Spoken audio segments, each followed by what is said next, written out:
Energy about United in a minute. Andrew, David, Chelsea though, big win for you guys today. Yeah, very nervy. We are going to, as much as I felt we should have got something last week, I think Newcastle can feel a bit aggrieved they didn't take something this week. Our goalkeeper, again, I'm going to say it all season, absolutely his distribution today, absolutely disgraceful. And if it weren't for Reece James, we might end up probably maybe talking about a loss today, possibly, instead of a win. But yeah, we got the win. We move on to 17 points. We're going to have to play much better. As good as we played last week, I thought today, and we started off well each half, but we sort of allowed Newcastle to gain a foothold into the game. Great first goal, great counter-attacking goal. The pass from Palmer into Neto is, if you haven't seen it, you've got to watch it. Jackson scores again. Yeah. And we're just fortunate to get the win, but we roll on, we'll take it. But we are going to have to, if that's the way we defend this season, we're going to have to outscore a lot of teams to get points, especially in these type of games. But a win's a win. We'll take it. We'll move on. But I need one of the other 84 goalkeepers to be signed to now playing goal, because this guy, Sanchez, is an absolute liability at the back. And you can tell none of the back four. There were so many times they could have passed back to the goalkeeper today, but he didn't want to, because he's just a liability for me.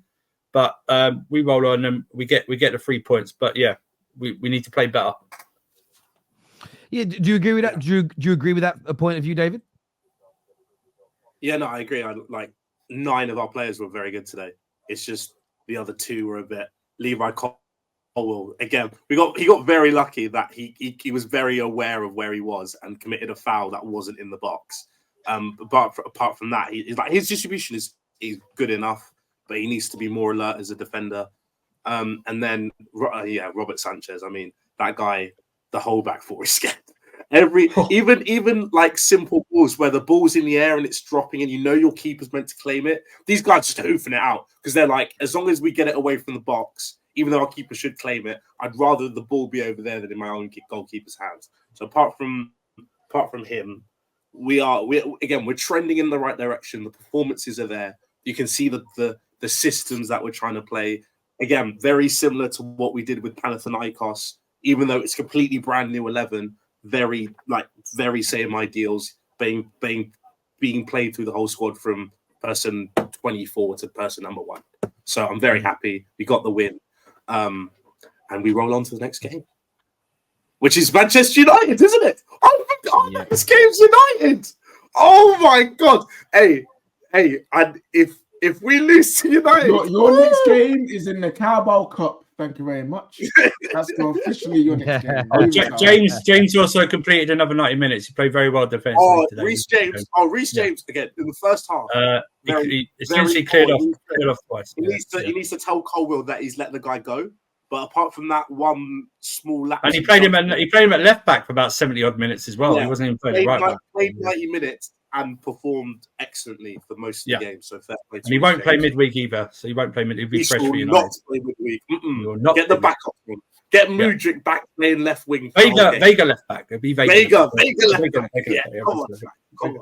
I hate the fact you guys are smiling. Screw you guys. Do you know how? Do you know it's so bad? I remember being where you guys were. I remember it. You're just like, is it the players? Is it my manager? Am I just unlucky? I don't know. Maybe it's all free. It might be all free. But it's peak for you guys. I can't lie. Because even when you don't play absolutely terrible football, you're still getting cheated in some way. Something is gonna. Yeah. What can go wrong? What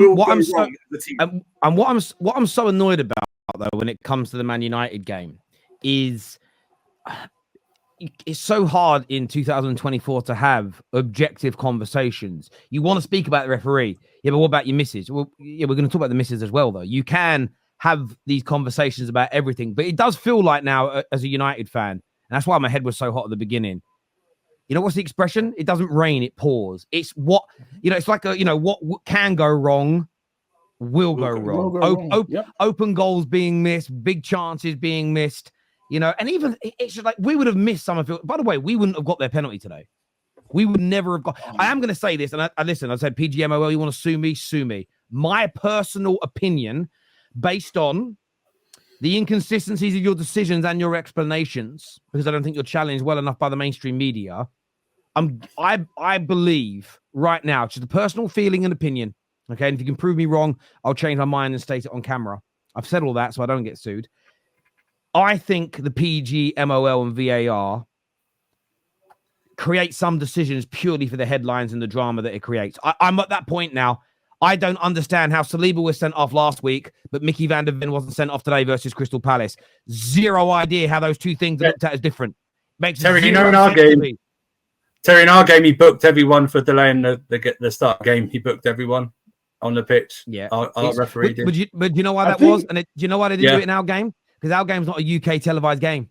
They do it in the UK televised games. Oh, we better make sure we do it in these because everyone's watching 3 p.m. games or the games that are not on UK TV. They don't do it for. It's crazy. Dizzy, from your point of view, mate, as much as United today, our heads are hot. Spurs lose again. Crystal Palace versus yourselves. What did you make of it? Because I didn't see the whole game. For what I saw, Palace were unlucky really not to score 3 or 4 more goals, or have I misseen that? Because I watched it briefly. Give me your thoughts today on Spurs. You're on mute, brother. He's speechless. He's speechless. It might be your mic on your headset. It might be settings in your computer. His mic is Spursy. This is unbelievable. This is unbelievable. I wish that's what came out of the. There you go. Oh yeah, it was. I am getting to the point now where like I can't with this club, man. I can't with this club. It's just like we 3 steps forward, 10 steps backwards. It's every season where it's like, oh, maybe this is the season, you know, we got Europa League, and then we go and like lose these type of games to just like boil your blood. Passing out of the back.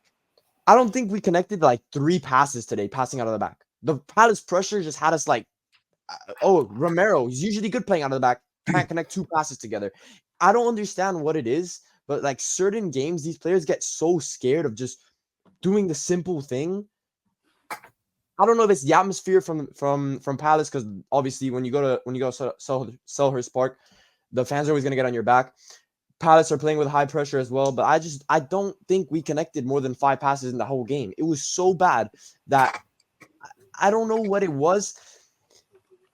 Even Madison, which is like, it's James Madison. His best thing is passing. A simple pass on the line, he'll screw it up and we'll go out for a throw-in. Terrible in every section of the game. I think one of the reasons why we couldn't play out of the back today and why we were so sloppy is because Bissouma wasn't dropping back and helping our back line, because that's something that needs to happen. Bissouma was just staying up there, and at points I didn't even know he was playing. It looks non-existent from Bissouma. Our whole back line was sloppy. Ricardo was especially sloppy. I think he gave up like 5 balls. But it's like every time we play out of the back, I just knew we were going to lose the ball. At some point, you have to realize, just hoof the ball up. We haven't changed anything from last season, and just teams know what we're going to do.